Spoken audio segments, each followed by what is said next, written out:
हमारा सतगुरु चाहे जो कर सकता है। जब उसने 650 साल पहले बनारस के तोताद्री शहर में भैसे राम से वेद मंत्र बुलवा दिए झोटे से, तो क्या झोटे को आज कोई पूजता है क्या? क्या कोई अपने घरों पर अपने दरबार में उस भैसे राम की मूर्ति के आगे दीपक जलाता है क्या कि इस भैसे राम ने 650 साल पहले वेदों के मंत्र बोले थे, हिंदी का अनुवाद भी किया था? सबको पता कि वो तो जानवर था, सतगुरु ने आशीर्वाद दिया और बोलने लग गया। तो इसी प्रकार ये पवन भी तो गधा ही है, जानवर ही है। अरे हम भी तो जानवर ही हैं, और क्या है। सतगुरु आशीर्वाद दे रहा है, सतगुरु बुलवा रहा, मैं बोल रहा हूं। इसलिए मेरे प्रति जरा सी भी, क्योंकि मुझे भी बहुत ज्यादा डर लगता है भाई और बहनों, ध्यान रखना इन बातों का। मैं भी पूरी कोशिश करता हूं कि मेरे कारण किसी आत्मा का कोई बिगाड़ा ना हो जाए। देखो ये बातें बताना तो मेरी मजबूरी है भाई। मेरे गुरु की गैर हाजिरी में उनके ज्ञान का प्रचार करना ये मेरा परम धर्म है, सबने करना चाहिए। ये एक नेक शिष्य का क्या धर्म है? नेक नीति से रहे, खाए पिए, अपनी भक्ति करे और अपने गुरु का ज्ञान का प्रचार करे।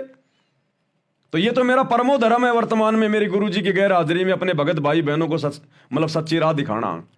लेकिन साथ में मुझे ये डर भी रहता है, मैं इतनी सावधानी भी रखता हूं कि मेरे ऊपर किसी गधे की कोई आस्था ना हो जाए, कहीं अपने ज्ञान की कमजोरी के कारण मेरे ऊपर थोड़ी बहुत कोई आस्था ना बना ले, कहीं उसका भक्ति धन ना हो जाए बर्बाद। इसलिए दास आपको हर प्रकार से बीच बीच में टोकता रहता है, बोलता रहता है। ये मान बढ़ाई की भूख का मार्ग नहीं है। इस सच्चे मार्ग में, इस सच्चे परमात्मा के सच्चे मार्ग में आकर अगर कोई इज्जत चाहेगा, अगले जन्म में गधा बनेगा, कुम्हार से पिटेगा। इसलिए दास बारंबार हाथ जोड़ के विनती करता है, भैया मैं तो भगत हूं और भगत ही रहूंगा। मन में भी नहीं आएगी कभी मेरे कि मैं कोई बन जाऊं थोड़ा मोड़ा कोई। ये तो भगत भाई बहन ही अपने विचार लगा लेते हैं कि आने वाले समय में भाई गुरुजी जो इस पवन दास को अपना उत्तराधिकारी बनाएंगे, फलाना करेंगे, दिखना करेंगे। इस दास के तो शौपन में भी नहीं है ये बातें। वो मेरे सतगुरु की मौज, वो क्या करेगा क्या नहीं करेगा। लेकिन दास नहीं सोचता ये बातें। मुझे तो पीछा छुटवाना, यहां से पीछा। अरे आज आप भगत भाई बहनों को समझाने के चक्कर में, अपने ही भगत भाई बहनों के चंगुल से बाहर निकालने के लिए जो इन आश्रमों में जाते हैं, काल के दूत बने हुए हैं, इस दास को कितना क्या कुछ करना पड़ रहा है सतगुरु रामपाल जी भगवान के आशीर्वाद से। भक्ति भी ढंग से नहीं हो पा रही। 2-2 बार लाइव आना, वीडियो बनाना, इनको एडिट करना, आप तक भेजना, भाई बहनों से बात करना। तो सोचो कल को अगर गुरुजी ने मुझे छोटा मोटा कोई मंत्री संतरी बना दिया तो भक्ति क्या खाक करूंगा मैं? अरे तुम मुट्ठी भर भगत नहीं संभलने में आ रहे, वो पूरी दुनिया कहां से संभलने में आएगी? तो भगत ने तो सोचना भी नहीं चाहिए ये बात है कि गुरुजी मेरे को अधिकारी बना दें, मेरे को वहां का मुख्यमंत्री बना दें, वहां का राजा बना दें। शौपन में भी नहीं, उल्टा अगर गुरुजी आपको अगर बनाना चाहें तो आंखों में आंसू आ जाने चाहिए कि गुरुजी ये क्या कर दिया आपने। ये मालिक हे दीनदयाल, आप अंतर्यामी हैं, आप मेरी अंदर की भावनाओं से भली भांति जानी जान है आप। ये परमात्मा, मैंने तो ये गोबर कभी खाने की सोची भी नहीं थी। मालिक अगर आपका आदेश है तो आपका कुत्ता गोबर क्या, परमात्मा जमल की मिट्टी भी खाएगा। लेकिन परमात्मा मेरी कोई अंदर से कोई इच्छा नहीं है, भगवान मेरी भक्ति पूरी करवाओ। तो भगत के तो ये भाव होने चाहिए। उत्तराधिकारी गया बाढ़ में, ये परमात्मा अपने आप देखेगा अपने मार्ग को। ये 650 साल पहले भगवान आया था, आज 600 साल से इसका मार्ग यूं का यूं चल रहा है। कबीर पंथ कोई उत्तराधिकारी बना के गया था क्या? 5वें पंथ में आके काल ने उसको भी भ्रमित कर दिया था, चूड़ामणि को भी। तो भगवान का पंथ उसकी वचन शक्ति से चलता है, उसकी पावर से चलता है। ये सूरज चांद सितारे, ये दुनिया भर के ये उपग्रह जो अपनी अपनी दूरी में घूम रहे हैं, भगवान ने कोई डंडा दे के उनके पीछे कोई आदमी खड़ा कर रखा है क्या? उसकी वचन शक्ति से हो रहा सारा काम। एक वचन से उसने पूरी ब्रह्मांडों को बना दिया और एक वचन से सब कुछ चल रहा है। तो भगवान को जरूरत नहीं है कोई ठेकेदार बनाने की, और ना हमने ठेकेदार बनना, ना हमने सोचना आत्म कल्याण करवाना। ध्यान रखना, यही तो लोभ लालच मिलेंगे आपको। दुनिया देगी, दुनिया नहीं देगी तो सतगुरु देगा लोभ लालच आपको। सतगुरु देगा लोभ लालच आपको। तो चाहे सतगुरु दे चाहे दुनिया दे, हमने तो हाथ जोड़ लेने कि मुक्ति चाहिए, मोक्ष चाहिए। इसलिए तो परमात्मा कहते हैं सतगुरु के दरबार में और ग्राहक कोटि अनंत, यानी बहुत सारी आत्माएं आती हैं, नाम दीक्षा लेती हैं। ग्राहक यानी भगत। सतगुरु के दरबार में, साहिब के दरबार में ग्राहक कोटि अनंत। और 4 चीज वो चाहते, रिद्धि सिद्धि मान और महंत।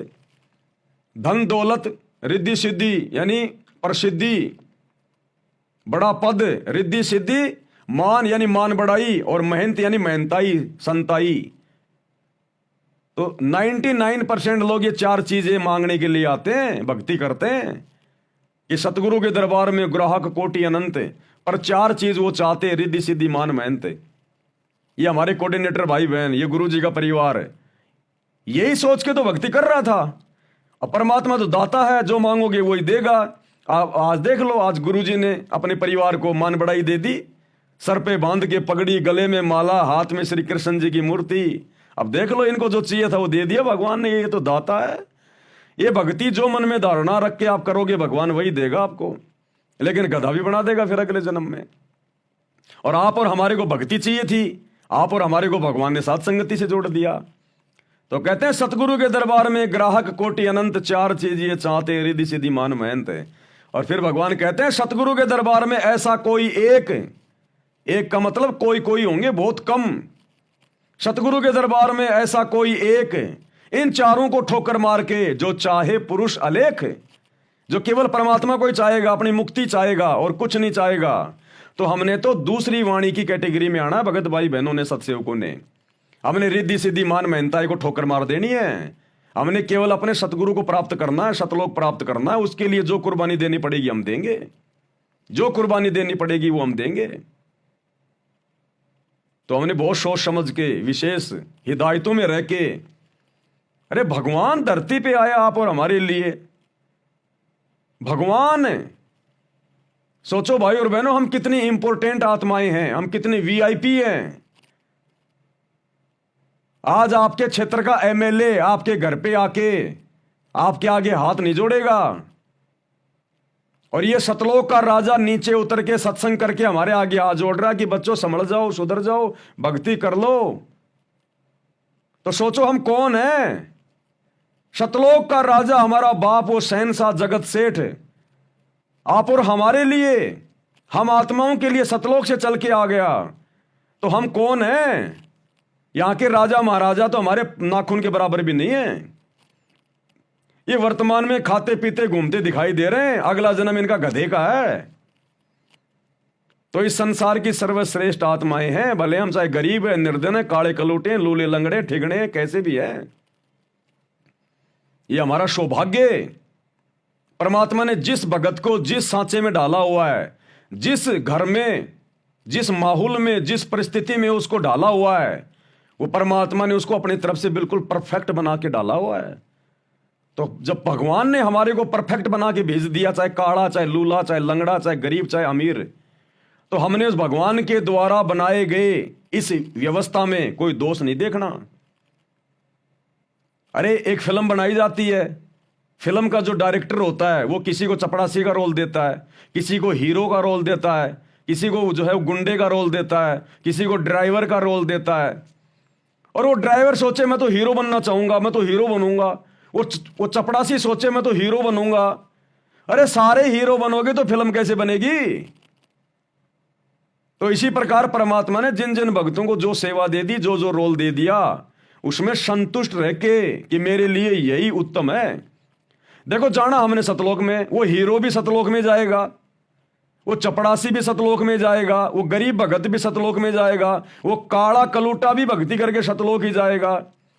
अरे तो और सतलोक में जाके सबने एक जैसा सारी व्यवस्था, सबको एक जैसी सुविधा। तो बताओ फिर हमारे मन में कोई दोष आना नहीं चाहिए कि मैं गरीब हूं, मैं अमीर हूं, मैं लूला हूं, मैं लंगड़ा हूं, मैं काणा हूं, मैं गरीब हूं, मैं निर्धन हूं। जब सबने सतलोक जाना, एक जैसा शरीर प्राप्त करना, वहां जाके एक जैसी वहां पर सुंदरता, वहां कोई मन में दोष आता ही नहीं, ना वहां कोई निर्धन है। तो जब एक जैसी चीजें हमें जाने के बाद में मिलेंगी, सतलोक मिलेगा, मोक्ष मिलेगा, फिर यहां हम क्यों अपने मन को जो है मतलब कि उसमें लेके आए कि मैं ऐसा क्यों, मैं ऐसा क्यों।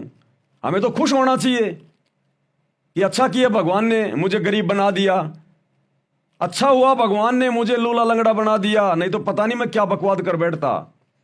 अच्छा हुआ भगवान ने मुझे काला कलूटा बना दिया, नहीं तो मैं कितने लड़कियों के मैं जो अमल की वो कर्म बिगाड़ता। मुझे देख देख के लोग पता नहीं अपने मन में क्या क्या अमल के दोष पैदा करते, कितनी सुंदर है, वाह गजब। कितने लोग मेरी सुंदरता को देख के अपने वो कर्म फोड़ते। ये तो अच्छा हुआ भगवान ने मुझे काला कलूटा बना दिया, अच्छा हुआ भगवान ने मेरे को गरीब बना दिया, नहीं तो ये माया पता नहीं मेरे कहां कहां ये मेरे वो कर्म फोड़ती। तो ये तो भगत ने खुश होना चाहिए कि मेरे परमात्मा ने भक्ति करवाने के मेरे को जानबूझ के इस व्यवस्था में रखा है। तो ये सतगुरु की व्यवस्था है। सतगुरु की शरण में आने के बाद भगत के साथ में जो भी होगा वो सतगुरु करेगा। ये सतगुरु तो एक सेकंड में मिट्टी को सोना बना दे। अरे गोरखनाथ जैसे 2 कोड़ी के जीव थोड़ी मोड़ी वो रिद्धि सिद्धि लेके और एक छोटे से पहाड़ को पूरा सोना बना दिया था उसने। हमारा सतगुरु अपने काले भगत को गोरा नहीं बना दे, 5 फुट के भगत को जो है मतलब 80 फुट का नहीं बना दे, ये तो लाख फुट का बना दे। लेकिन फिर हम भक्ति नहीं कर पाएंगे। क्या अपने गरीब भगत को सतगुरु अमीर नहीं बना दे? क्या इसने बनाए नहीं? इसने आज से पहले 7-7 पीढ़ी का राज दे रखा है। गरीब को निर्धन बना रखा है। सम्मन जैसों को, तैमूर लंग को 7 पीढ़ी का राज दिया। क्या ये परमात्मा पूरी धरती को सोना नहीं बना दे? फिर खाएंगे क्या? अरे पूरी धरती को भगवान अगर सोना बना दे, जब परमात्मा ने ये प्रकरण सुनाया कि पुण्यात्मा तुम इन छोटे मोटे साधु संतों को देख के डगमग मत होना। उस गोरखनाथ ने 2 कोड़ी के जीव ने थोड़ी मोड़ी और रिद्धि सिद्धि थी उसके पास में, इसी भगवान की भक्ति करके ली हुई थी, और एक छोटे से पहाड़ को सोने का बना दिया अपनी शक्ति से। तो गुरुदेव ने बताया कि बच्चों तुम्हें तो वो परमात्मा प्राप्त है जो अनंत सिद्धियों का स्वामी है। गरीब सब पदवी के मूल हैं, सकल सिद्धि हैं तीर, और दास गरीब सतपुरुष बजो अवगत कला कबीर। तुम्हारा गुरु पहाड़ तो छोड़ो, पूरी पृथ्वी को सोना बना दे। लेकिन अगर पूरी पृथ्वी सोना बना दिया, नालायक खाओगे क्या? फिर अनाज कहां पैदा करोगे? इसलिए ये परमात्मा व्यवस्थाओं को बना के रखता है। एक सत्संग में गुरुदेव ने बताया कि बच्चों दूसरे को धन को देख के मन में दोष मत लाना। ये तुम्हारा वो भगवान है, तुम्हारा वो समर्थ सतगुरु है। अगर तुम अपने घर के दरवाजे खोलो, पूरा घर तुम्हारे को नोटों से भरा हुआ मिले, पूरा घर, लेकिन फिर तुम भक्ति नहीं कर पाओगे, फिर तुम बकवादों में उलझ जाओगे। इसलिए परमात्मा कहते हैं सुख के माथे पत्थर पड़े जो नाम हृदय से जाए, और बलिहारी उस दुख के ऊपर जो पल पल नाम रटाए। ये तो भगत ने खुद मांगना चाहिए कि भगवान मुझे ऐसी स्थिति में रखना। ये परमात्मा मेरे भाग्य में कोई सुख है जो मेरी भक्ति में बाधा उत्पन्न करने वाला हो, परमात्मा उसको कैंसिल कर देना। ये मीठा मीठा दर्द, ये मीठा मीठा दुख मुझे दिए रहना, ताकि तेरी याद में मेरी आंखों से आंसू निकलते रहें। मेरे भाव तेरे चरणों में जो है वो बने रहें, मेरी भक्ति बनी रहे। क्योंकि भाव और श्रद्धा के बिना भक्ति का कोई मोल नहीं है। अगर आंखों से आंसू नहीं निकले सतगुरु के प्यार में, सतगुरु की सेवा में, तो इस भक्ति का, नाम स्मरण का कोई मोल नहीं है। तो ये तो हमने खुद मांगना चाहिए अपने भगवान से। हम नहीं मांग पा रहे थे, हमें नहीं पता था, इसलिए भगवान ने जानबूझ के हमें उसी स्थिति में पैदा कर दिया। तो कहने का मतलब है हम जैसे भी हैं, जिस भी परिवार में हैं, चाहे किसी के संतान है या नहीं है, कोई धनी है या नहीं है, कोई सुंदर है या नहीं है, किसी के पास कोई सरकारी नौकरी है या नहीं है, कुछ भी है, कैसा भी है, सतगुरु ने भजन दे दिया, हम दुनिया के सबसे बड़े धनी हैं, सबसे बड़े सेठ हैं। और आवश्यकता पड़ेगी, ये परमात्मा वो वस्तु दे देगा जो दुनिया का कोई राजा नहीं दे सकता। यहां पर ये परमात्मा वो चीज दे देगा हमें, और मोक्ष तो देगा ही देगा। तो कहने का मतलब है हमने अपने सतगुरु की रजा में राजी रहना है। कुत्ता हूं गुरुदेव का, पवन दास का नाम, गले प्रेम की जेवड़ी, झांके छोता जाऊं मैं। तो करो तो बावड़ूं, दूर दूर करो तो जाऊं, और जो राखूं त्यों ही रहूं, जो देवो सो खाऊं। जो राखूं त्यों ही रहूं हमरा के चारा, और खाने जाद खरीद हूं मैं गुलाम तुम्हारा। ये परमेश्वर मैं तो आपका खरीदा हुआ गुलाम हूं, दास हूं, कुत्ता हूं। जो टुकड़े डालोगे परमात्मा उसी में संतोष करके खाऊंगा। कुत्ते को 2 रोटी की भूख है, और मालिक ने अगर उसको आधी रोटी डाल दी, वो आधी रोटी खा के सो जाएगा वहीं पे पूंछ हिला के। वो मालिक के साथ में डिमांड नहीं करेगा कि मुझे और दे, उसी में संतुष्ट होके सो जाएगा वो कुत्ता। ये कुत्ता का उदाहरण क्यों देते हैं गुरुदेव बार बार? कुत्ते में बहुत सारे गुण हैं, बहुत गुण हैं। अगर उसके आधे गुण भी अगर भगत अपने ऊपर धारण कर ले, सतलोक चला जाए। कुत्ते से बड़ा कोई स्वामी भगत नहीं होता। कुत्ते से बड़ा कोई स्वामी भगत नहीं होता। तो हम भक्तों ने उस कुत्ते की तरह गुरु भगत बनना है। कुत्ता हर हाल में संतुष्ट रहता है, एक रोटी टुकड़े के बदले पूरी जिंदगी पूंछ हिलाएगा, उसके चप्पल चाटेगा। कुत्ते को उसका मालिक अगर किसी कारण से मारता है, पीटता है, कुत्ता भौंकता नहीं उसके सामने। और कुत्ता विश्वास इतना करेगा अपने मालिक पे। अगर आपके घर में किसी के कोई पालतू कुत्ता वगैरह हो, आप देखना कभी उसको टेस्ट करके, एक लठ ले लो आप लंबा सा, और कुत्ता आपके सामने जमीन पे वो लेटा हुआ है, आप यूं लेके लठ एकदम से उसको मारने का प्रयास करो, यूं आदमी होगा ना भाग जाएगा वहां से, वो कुत्ता भागेगा नहीं।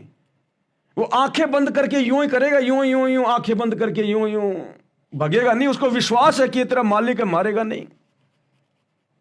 उस जानवर को भी एक इंसान पे इतना विश्वास है। हम इंसानों को अपने गुरु पे कितना विश्वास होना चाहिए। एक गुरु शिष्य कहीं जा रहे थे, रास्ते में रुक गए, पुराने समय की बात थी, एक धर्मशाला में रुक गए, सो गए। रात को गुरु उठा, देखा चेला सो रहा है। गुरु ने हाथ में चक्कू लिया, चेले की छाती पे बैठ गया, गर्दन पे रख दिया। गर्दन पे चक्कू रखा गया, चेले की आंख खुली, देखा गुरुजी बैठे चक्कू गर्दन पे, वापस आंख बंद करके सो गया। गुरु ने थप्पड़ मारा, नालायक तेरे को डर नहीं लगा मैं तेरा गर्दन काट देता तो? बोला गुरुजी आप अगर गर्दन काटोगे तो मेरे भले में काटोगे। अरे आपके हाथ से तो गर्दन कट के मरना भी लाख गुना अच्छा है। तो इतना विश्वास अपने गुरु पे होना चाहिए। लेकिन उस कुत्ते जितना विश्वास भी भगत को भगवान पे नहीं हो रहा। अरे जिस दिन हमें इतना विश्वास हो जाएगा ये भगवान आया किस लिए, हमें ले जाने के लिए, उसी दिन ले जाएगा। लेकिन अभी हमारे अंदर वो विश्वास पैदा हो ही तो नहीं रहा। तो कुत्ते में बहुत सारे गुण हैं। कुत्ता अपने मालिक की तरफ कभी भौंकता नहीं, अपने मालिक को कभी छोड़ के नहीं जाता, वो मालिक ही छोड़ देता उसको। लेकिन कुत्ता कभी अपने मालिक को छोड़ता नहीं है और संतोष करता है और हमेशा रखवाली करेगा, स्वामी भगत बन के रहेगा। उसकी प्रॉपर्टी के आसपास कोई आने का प्रयास करेगा, भौंकेगा, हो सकता है काट ले। तो हम अगर उस कुत्ते के आधे गुणों को भी अगर अपने जीवन में लेके आ जाएं, आधे गुणों को भी, हमारा बेड़ा पार हो जाए। तो बहुत सारी बातें भाई और बहनों, गुरुदेव की रजा से आए थे विशेष संदेश पे चर्चा करने के लिए, लेकिन टाइम हो गया है, 4 बजने वाले हैं। आज परमात्मा ने यही सब कुछ हमारे विश्वास को बढ़ाने के लिए, हमारी दृढ़ता के लिए परमात्मा ने यही सब कुछ आज वीडियो बनवाना था। हम तो परमात्मा के कुत्ते हैं भाई, वो जो इशारा करेगा वही बोलेंगे, इससे ज़्यादा नहीं बोल सकते। तो भाई और बहनों आज का वीडियो यही समाप्त करते हैं। रात्रि 8 बजे मुसलमान नहीं समझे ज्ञान कुरान इस पुस्तक के ऊपर वीडियो बन रहे हैं। सभी भाई बहन ज़्यादा से ज़्यादा शेयर करें, ये बहुत इंपॉर्टेंट वीडियो है। ये पूरा वीडियो हमने भी देखने की आवश्यकता है, क्योंकि इस पुस्तक में मुसलमान नहीं समझे ज्ञान कुरान में जितना बढ़िया संदेश मुसलमान भाइयों के लिए है, उससे कहीं ज़्यादा अच्छा संदेश हम भगत भाई बहनों के लिए है कि आप और हमने और कितनी सावधानियां रखनी है, किन किन बातों का ध्यान रखना है। ये बहुत इंपॉर्टेंट वीडियो है। सभी भाई बहन इनको देखें, ज़्यादा से ज़्यादा शेयर करें और अपनी भक्ति, ये सबसे पहले है ध्यान रखना भाई और बहनों। ये वीडियो देखना दिखाना ये अलग बात है, ये भक्ति हमारा सबसे पहला काम है। अपनी भक्ति को सबसे पहले हम ध्यान में रखें। अपना सुमरण, कम से कम 1 घंटे का सुमरण, 3 समय की आरती, गुरु जी का सत्संग, अपनी 5 यज्ञ, इन चीज़ों को हम प्रतिदिन देखें कि आज मेरे से कुछ रह तो नहीं गया, कुछ छूट तो नहीं गया मेरे से। प्रथम ये है, उसके बाद में बाकी क्रिया है। ये दास समय पे अपनी भक्ति मालिक के आशीर्वाद से थोड़ी बहुत कर लेता है। इस भक्ति के कारण ही मेरे वचन में शक्ति है, जो आप भाई बहन मेरी बातों को मान रहे हो, फॉलो कर रहे हो, या मैं ये सारी बातें बोल पा रहा हूं। नहीं तो मैं भी आप जैसा 2 कोटि का जीव हूं, लेकिन इस भक्ति के कारण है सब कुछ। अगर मैं भक्ति करूं नहीं और आप लोगों को जो है मतलब कि फोकट में भाषण देता रहूं, कोई नहीं सुनेगा। सुन लोगे लेकिन कोई अपने जीवन में नहीं उतारेगा उनको। आज परमात्मा इस दास से जो भी भक्ति का सत्य संदेशा दिलवाते हैं, आप सभी भाई बहन तुरंत फॉलो कर लेते हो, तुरंत आत्मा उसको कैच कर लेती है। कारण क्या है कि ये इस दास से परमात्मा भक्ति भी करवाता है, और जो संदेशा दिया जा रहा है उस प्रत्येक संदेशे को मैं अपने जीवन में लागू करने का पूरा प्रयास करता हूं। इन पुस्तकों पे गुरुजी क्यों वीडियो बनवा रहे हैं? गुरुजी अपने बेटा बेटियों से वीडियो क्यों नहीं बनवा रहे? उनको तो बहुत ज्यादा ज्ञान है, मेरे से भी ज्यादा ज्ञान है, वो तो बचपन से भगवान के साथ में रहे हैं। ये बड़े बड़े भगत, बड़े बड़े कोऑर्डिनेटर, इनसे क्यों नहीं वीडियो बनवा रहे गुरुजी? अपनी पुस्तकों पे, सत्संगों पे गुरुजी मेरे से वीडियो क्यों बनवा रहे हैं? क्योंकि जो वीडियो बन चुके हैं इन पुस्तकों के ऊपर, और जो जो ज्ञान, जो जो आदेश गुरुदेव का उनमें है, पहले परमात्मा इस दास को उन सभी नियमों में रखते हैं। नहीं तो मैं ये वीडियो बनाने का अधिकारी नहीं हूं, और बना दिया तो मेरी बात कोई मानेगा नहीं, क्योंकि जो क्रिया मैं नहीं करूं और आपको दे रहा हूं, सुना रहा हूं, फिर आप कैसे उस पर यकीन करोगे? तो देख लो गुरुदेव की जितने भी पुस्तकें हैं, कई हजारों वीडियो बन चुके हैं। इसका मतलब जो भी बात आप लोगों को बोली गई है, प्रत्येक बात पे परमात्मा दास को खरा उतारते हैं। वो सारी चीजें हम फॉलो करके बैठे हैं, तब जाके परमात्मा ने इस दास के मुंह से ये वीडियो बनवाने शुरू किए। नहीं तो परमात्मा किसी ऐसे अनधिकारी से वीडियो नहीं बनवाएंगे। अब मैं तुमसे कहूं कि सुबह की आरती ऐसे करनी चाहिए, वैसे करनी चाहिए, हैं, और मैं खाट में पड़ा पड़ा कर रहा हूं, मोबाइल में कर रहा हूं, घूमते फिरते कर रहा हूं। मजबूरी की बात अलग है कभी कभार, लेकिन वैसे मैं आपको कहता रहूं और मैं खुद में वो मतलब चीजें मैं ना करूं तो आप पे कोई असर नहीं होगा। इसलिए परमात्मा ने दास को खड़ा किया कि इन पुस्तकों पे जो वीडियो बन रहे हैं ना, परमात्मा पहले मुझे उनके ऊपर खरा उतार रहा है, तब जाके आप भाई बहन ये विश्वास कर पा रहे हो, इन नियमों को, मर्यादाओं को अपने जीवन में लागू कर पा रहे हो परमात्मा के आशीर्वाद से। तो दास केवल एक यंत्र है, आप जैसा ही हूं, 2 कोटि का जीव, पत्थर, जड़ बुद्धि प्राणी हूं। हो सकता आप लोगों से भी नीच प्राणी हूं मैं, नीच। आप ये ना सोचना कि पवन दास वीडियो बना रहा है, परमात्मा इतनी दया कर रहे हैं, बहुत अच्छी आत्मा होगी। अरे ये तो सोचो आप, भक्ति मुझे करनी, भक्ति आपको करनी, सतलोक आपको जाना, सतलोक ही मुझे जाना, और मेरे माध्यम से परमात्मा आपके पास में बैठे बैठे वीडियो पहुंचा रहे हैं, बैठे बैठे जानकारियां पहुंचा रहे हैं। अरे मुझे तो कितनी मेहनत करनी पड़ रही है, कितनी कोशिश करनी पड़ रही है। ये वीडियो बनाने के चक्कर में फिर मेरे को जेल जाना पड़ रहा है, मेरे ऊपर मुकदमे हो रहे हैं, धमकियां आ रही हैं, और आप लोगों को बैठे बैठे सारी चीजें मिल रही हैं। तो मालिक की विशेष आत्मा मैं हूं या फिर आप हो? मोक्ष मैंने प्राप्त करना, आपने भी करना, लेकिन उन चीजों को करने के लिए मुझे कितना वो जो बल्कि संघर्ष करना पड़ रहा है, और आप लोगों को वो चीजें बैठे बैठे मोबाइल में मिल रही हैं। आपको खाली शेयर करना है, और मुझे 3-3 घंटे जो है बल्कि खड़े होकर वीडियो बनाने पड़ रहे हैं, जेल जाना पड़ रहा है, मुकदमे हो रहे हैं। तो मालिक की विशेष आत्मा मैं या फिर आप, जिनको बैठे बैठे परमात्मा हलवा खिला रहा है? पवन दास तो हलवा बना रहा है और आप लोगों को भगवान खिला रहा है। तो विशेष प्यारी आत्मा आप हो परमात्मा की, ना कि पवन दास है। इसलिए इस कुत्ते पवन दास के ऊपर कोई आसक्ति करने की जरूरत नहीं है। अपने कर्म मत फोड़ देना कभी जिंदगी में मेरे को विशेष मान के। हाँ, ये तो मन में आ सकता है कि भाई देखो अच्छी आत्मा है, भगवान ने इसके ऊपर देखो कितनी बड़ी दया करी, इसको सेवा बख्शी है। लेकिन सेवा भगवान उसी को बख्शेगा जिसको सेवा की जरूरत है। अरे डॉक्टर ज्यादा नजदीक उसी मरीज के रहेगा जो ज्यादा बीमार होता है। अब दूसरा मरीज सोचे कि ये डॉक्टर तो 24 घंटे उसी के साथ में रहता है, मेरे से तो प्यार ये करता ही नहीं, मेरे पास तो बार बार आता नहीं। अरे गधे, क्यों बुला रहा है डॉक्टर को बार बार अपने पास में? डॉक्टर तो उसके पास ही ठीक है। तो जो ज्यादा मरीज होता है डॉक्टर वहीं तो जाएगा ज्यादा। तो जो ज्यादा भक्तिहीन होगा गुरु उसी को तो ज्यादा सेवा देगा। तो आप भाई बहन इतने भक्तिहीन नहीं है, आप अच्छी आत्मा भगवान की, इसलिए आपको बना बनाया हलवा खाने को मिल रहा है और दास को मेहनत करनी पड़ रही है। तो सर्वश्रेष्ठ आत्मा आप लोग हैं, ना कि पवन दास। इसलिए हमने किसी भगत पे आस्था नहीं रखनी है, अपने गुरु जी के चरणों में, कि जो भी कुछ करवा रहा मेरा गुरु करवा रहा है। अगर मेरा गुरु अपना आशीर्वाद ना दे, ये पवन दास 2 कोटि का गधा है, क्या कर लेगा? ये कुछ नहीं कर सकता। और ये रियलिटी है, हकीकत है ये। तो हर बात में अपने गुरु जी को सरे, अपने गुरु जी को महत्व, तब जाकर गुरु अपने चरणों में जगह देगा। ये परीक्षा हमारी होती है, ये परीक्षा चल रही है हमारी, हर प्रकार से ध्यान रखना, हर प्रकार से। ऐसा नहीं है कि उधर पहले मैनेजमेंट के चक्कर में फंसे हुए थे, कोऑर्डिनेटरों को महान मान रहे थे, गुरुजी के बेटा बेटी को महान मान रहे थे, इधर साथ संगति में आके पवन दास को महान मानने लग जाओ, फिर तो वही बात हो गई, आसमान से गिरे खजूर पे अटके लटके रह जाओगे फिर। हालांकि ऐसी गलती सत्य को भाई बहन नहीं करेंगे, लेकिन दास का फर्ज है बोलने का। दास का फर्ज है कहीं कोई कचरा हो तो अपने दिमाग से निकाल दे। हम सब जीव हैं, हमारी जीव जाति है, हमारी कोई औकात नहीं है। एक मुंह से एक शब्द भी अगर गुरु का आशीर्वाद नहीं हो, नहीं निकाल सकता, कोई निकाल के दिखा देना। वो कहते हैं ना कि उस साहिब के हुक्म बिना नहीं तरवर पातिल अंता। एक भाई ने ऐसा आ रहा था यूट्यूब पे, बोला उस साहिब के हुक्म बिना नहीं तरवर पाते लंका कि उस अल्लाह की मर्जी के बिना पेड़ का पत्ता भी नहीं हिल सकता। यूट्यूब पे दास देख रहा था, एक वीडियो बनाया किसी ने कोई मजाक में, बोला अरे बोला भाई तू कह रहा था ना कि अल्लाह की मर्जी के बिना कोई पत्ता भी नहीं हिल सकता। एक हिंदू भाई था मुसलमान को कह रहा था कि तुम कहते हो ना कि हमारे अल्लाह की मर्जी के बिना पेड़ का पत्ता भी नहीं हिल सकता। तो उस हिंदू भाई ने पेड़ पे चढ़ के जोर से पेड़ को हिला दिया, कई पत्ते नीचे भी गिर गए। बोला देख मैंने हिला दिया।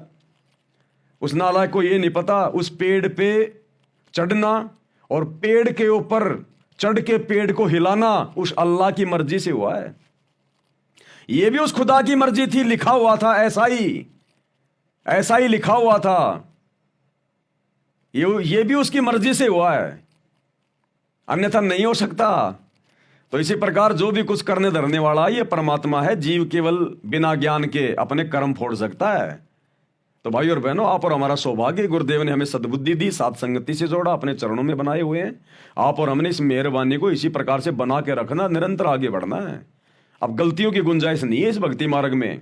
अब तो जिन जिन भक्तों ने जो गलतियां की हैं, जो कर दी हैं, अब तो उनके परिणाम भोगने बाकी हैं। अब देखना आने वाले समय में, ये 10 साल से आप और हम भगत भाई बहन जो साथ संगति से जुड़कर जो संघर्ष किया है, जो मर्यादा निभाई है, आप देखना इसका रिजल्ट हमें क्या मिलेगा। और आश्रमों से जुड़कर गुरुदेव के परिवार के पैर चाट कर, कोऑर्डिनेटरों के तलवे चाट कर उस नादान संगत ने जो मर्यादा तोड़ी है, अब देखना उनका क्या बुरा हाल होगा। अब पता चलेगा ये भक्ति है, कोई मजाक नहीं चल रहा था। अब देखना। तो भाई और बहनों, आज के वीडियो में केवल इतना ही। परमात्मा हम सबको आशीर्वाद दें, सद्बुद्धि दें। कल फिर से जुड़िएगा और रात्रि 8 बजे लाइव वीडियो में जुड़िएगा। परमेश्वर इसी प्रकार से हम सबको अपने चरणों में बनाए रखें। बंदी छोड़ सतगुरु रामपाल जी भगवान की जय हो।